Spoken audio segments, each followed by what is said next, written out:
Hey, got my trusty little board with me again, and there's just more things that I thought of yesterday that I did not put into that video, so I figured I'd make a part two and add those parts in today.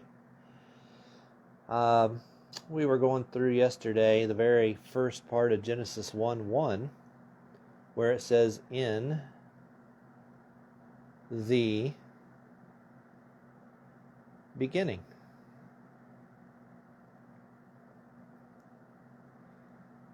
And of course, yesterday we talked about how those three words in Hebrew demonstrate the 6-pointed and the 5-pointed star.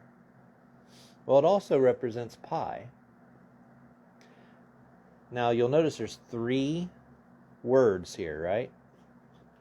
Now let's count the number of letters. 1, 2, 3, 4, 5, 6, 7, 8, 9, 10, 11, 12, 13, 14. 14 letters. So right at the very beginning is pi. They love to put pi all over the Bible. 3:14. Now, that was at the beginning in the Garden of Eden. We had odd and even, or Adam and Eve, because in order to get any numbers, you have to start with their primitive beginnings. You have to have odd and you have to have even in order to come up with numbers to begin with. So you have them. And just like in the symbol of, I'm not an artist here by any stretch of the imagination, but there was the winged god Pazuzu, and he had big old wings like this. He had a beak, like a bird. I love my artistry here. This is great. And he was a bird creature, right? Well, his private region there was a snake, right? So you have the story in the Garden of Eden where the snake tempts Eve, or even, and she wants to give the fruit to Adam. In other words, she wants to have kids. So they decide to do so, and from there on out, Adam is cursed to no longer be able to eat of all the trees in the garden, but instead now has to work by the sweat of his brow in order to provide for his kids. I'm not going to draw Pazuzu's wiener, but you get the idea, right? So it's a well-known, and he just like Baphomet, he'll have one arm pointing up and one arm down usually. He's got that whole Baphomet thing going on. That's kind of how that story works, odd and even. Well, they did have some kids, and 3:14, we talked about yesterday how the first reference to the coming Messiah was in Genesis 3:14 and 15. There's actually 15 letters in Hebrew, so it would make sense. But verses 14 and 15 is one big long sentence. So, and it talks about how that the seed of the woman will conquer the head of the serpent, and the serpent will bite the heel of the seed of the woman. So talking about the coming Messiah, right? Makes a lot of sense. Now, Adam and Eve had 3 kids, didn't they? Cain, Abel, and Seth. Now, that's not counting girls, because later on it actually says, you say, well, where did Cain get his wife? That's a common thing. And then all they'd have to do is just go to the next chapter in the Bible, and it tells you, and they bore sons and daughters. Okay, so yeah, so the Bible's got that covered. So anyway, you see that each one of these has 4 letters. Isn't that interesting? There's 3 names and 4 letters in each name. You say, well, that kind of resembles pi, but it's missing something, isn't it? Yeah, it's missing the 1, right? And why do you think that is? Well, didn't Cain kill Abel? And that's why. Isn't that interesting? So few people put this stuff together. It's right in front of them, but that's where your missing 1 went. Now, we talked yesterday about how in Genesis 7 in the flood story, the tops of the mountains were seen. These are my mountains. Kind of like Paramount. You got Paramount Pictures. And Paramount Pictures was, their office was at, if I'm not mistaken, if I didn't make a mistake, I'm pretty sure their street address was 911 something. Not coincidentally. Well, the tops of the mountains were seen on the 7th month, on the 17th day of the month. So, and we said 7 times 17 is 119. So, the 119 we went through yesterday is all over the Bible. And then we said, well, pi is also when the second day, or the second month, and the 27th day of the month, 227, the floods, Noah's flood was dry and it was done. So no more flood, was completely dried up on 227. So 22 divided by 7 is again pi. But then Noah had to repopulate the world. There were 8 people that went on the ark, by the way. So you had Noah and Mrs. Noah and Shem, Ham, and Japheth.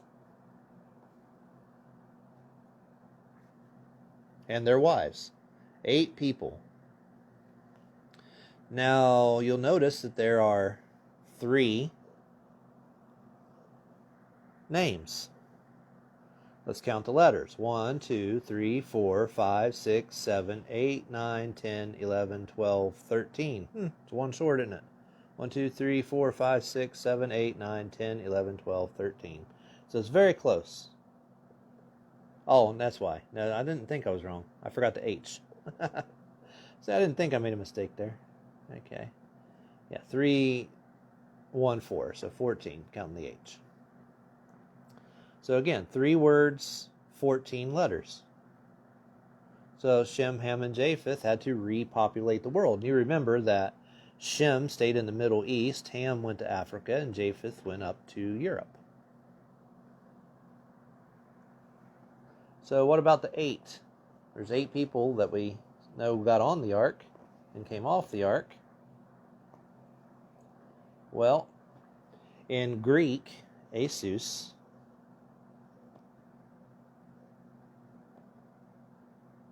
equals 8, 8, 8. And this is the reason that your hospitals today, they all used to have a cross on it. Well, ours still has the cross, but what they did was, and you'll see this on Good Doctor too. We were watching Good Doctor today, and it spells good, G-O, it's got the 8, and it's got the 2 O's combined into an infinity symbol or an 8 sideways. So infinity and 8 is the same. So this is why 8 people got on the ark, because the name Jesus also is 888 in Greek. So there's good doctors like this. Well, at our hospital, you have the cross, but then it has 2 infinity 8s inside.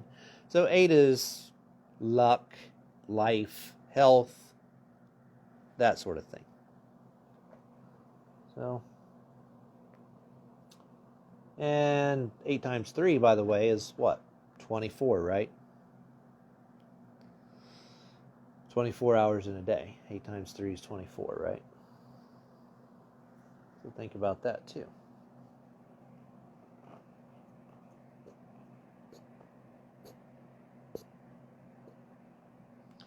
Now, we talked about yesterday how the last book of the Bible, Malachi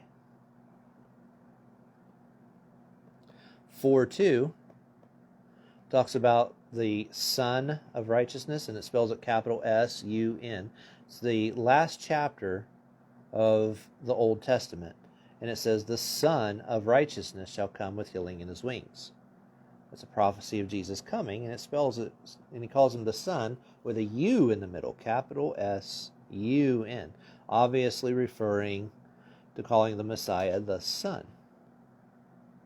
And 42 is, of course, like we said yesterday, it's 14 3 times, right? And then Jesus comes in Matthew. Gee, wonder where they got that. Math. So just take out the 2 T's, make it 1 T, and it might make more sense to more people, right? Matthew, right? And he comes from 3 groups of 14 generations of ancestors. Matthew, right there in Matthew. So Jesus comes with pi, and then here is the Old Testament. Now look, the Old Testament has 39 books, and 3 times 9 is 27. Remember how we said that 22 divided by 7 is pi? Well, this is just a shortened version of 227, you see. So there's 27 books in the New Testament. And in English, I've got to hold this board so I can erase it. Jesus, using the English gematria instead of the Greek gematria, Jesus is 4, 5, 6, 6, 6. Yeah, 666 is right there in the name of Jesus. And you add this together and it equals 27. 4 plus 5 plus 666. 6 plus 6 plus 6 equals 27. Now, more proof that this 3-9 is related to the sun is that if you just flip it around backwards, it's 93, and it's 93 million miles to the sun. See, they really knew what they were talking about. How they figured this out long ago, you got me, but they did. Now, flat earthers will try to say, no, it means the world's flat. No, I think it's because they were really smart and knew what they were doing. And just because people forgot that over the centuries doesn't mean they were stupid and you're smart. It means that somebody forgot it between then and now. And it doesn't mean they were pulling the wool over your eyes. It means they were smart. It means you're dumb for not realizing that they're smart. That's what it means.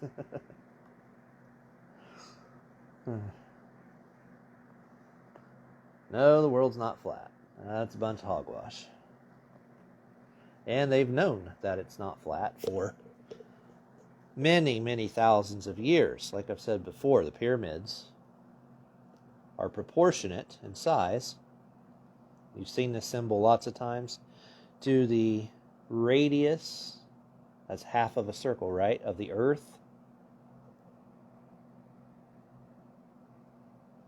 And the moon, radius, right here. So, I guess it would be about halfway, wouldn't it? Hard to draw, but you've probably seen this symbol on stickers and things. And that's because the pyramids really were proportionate to the real size of the earth and the moon, adding the radiuses together. And the moon would be the capstone. Interesting, huh? So,